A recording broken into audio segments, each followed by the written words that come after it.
Social মিডিয়ায় একটু বেশি অ্যাক্টিভ থাকি বলে আমি নাকি খুবই খারাপ মেয়ে। তো চলো প্রথম থেকেই তোমাদের শেয়ার করি যে কেন আমি খারাপ মেয়ে। Hello guys, welcome to my mini blog. আর তোমরা কেমন আছো? আর আমি আবার একটা নতুন ভিডিও নিয়ে চলে এসেছি।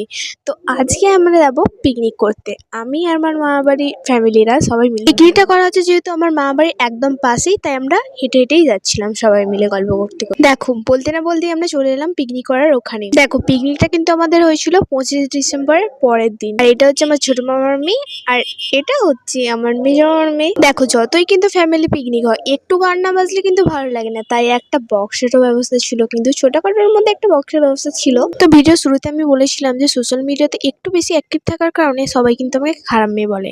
দেখো একদম কিন্তু আমাকে যে সরাসরি খারাপ মেয়ে বলে সেটা কিন্তু নয়, আমাকে বলে যে না করিস না, সোশ্যাল মিডিয়া খারাপ, সোশ্যাল মিডিয়া তুই বেশি করছিস কেন, এই কথাগুলো আমাকে অনেকেই বলে। তবে আমি সেসব কথায় কান দিই না, কারণ আমি কোনো খারাপ জিনিসটা করি না। আমি ভ্লগ বানাই, আমি যেই ভ্লগগুলো বানাই আমার ভ্লগের মধ্যে কোনো খারাপ কিছু নেই, আর আমার ভ্লগ সবাই দেখতে পাবে। তাই আমার মনে হয় আমি কোনো কিছু খারাপ কিন্তু করছি না। তো যাই হোক, ওইসব কথা ছাড়ো। এখানে দেখো কত ফুলের বাগান, এখানে কিন্তু অনেক ফুল গাছ বসানো হয়েছে, কারণ কিছুদিন পর মেলা শুরু হয়ে যাবে এখানে। সরি, আসলে কথাটা হচ্ছে কি, এখানে মেলা কিন্তু অলরেডি শুরু হয়ে গেছে।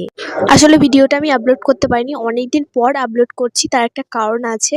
তো যাই হোক, আর এখানে আমার মামিমা রাইসের চাল সিদ্ধ করছে, কারণ ভেজ রাইস হবে। তাও তোমরা দেখতে পেয়ে যাবে যে কি কি রান্নার আইটেম হয়েছে আর কি কি হয়নি, তো তোমরা সেটা সবই দেখতে পাবে। তো এখানে আমার বোন ছুটে ছুটে যাচ্ছে, আমি ওকে জিজ্ঞাসা করছিলাম যে বল তোর রেজাল্ট কেমন হয়েছিল। আসলে সেই দিন ওর রেজাল্ট বেরিয়েছিল, তো বলতে চাইছিল না ওর কেমন রেজাল্ট হয়েছিল, হয়তো একটু খারাপ হয়েছিল ওই কারণে বলতে চাইছিল না। তারপর আমরা সবাই মিলে একটু নাচানাচি করছিলাম, আর আমার বোন এখানে জুতো বিক্রি করছে, সবার জুতোগুলো নিয়ে একসাথে করে জুতোটা বিক্রি করছে। আমি ওকে জিজ্ঞাসা করছিলাম বল কোন জুতোটার কোন দাম, ও কিন্তু বলছিল যে এটা 50 টাকা, ওটা 20 টাকা, ওটা 70 টাকা, এরকম দাম বলছিল। তারপর আমরা সবাই মিলে খেতে বসে পড়েছিলাম, কারণ প্রচুর পরিমাণ খিদে লেগে গেছিল। আর কি বলবো গাইস, সেটা ফার্স্টে দিয়ে দিচ্ছিল স্যালাড, তারপর দিয়ে দিচ্ছিল রাইস, আর তারপর দিয়ে দিচ্ছিল মাটন। মাটনটা কিন্তু দারুণ রান্না হয়েছিল।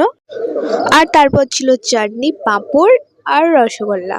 আমরা তো খেয়ে দিয়ে একটু বেরিয়ে পড়লাম জিজুর সাথে ঘুরতে। দেখো আমার মামা বাড়ি কিন্তু দামোদর নদীর একদমই পাশে, তাই আমরা ওখানে একটু ঘুরতে এলাম।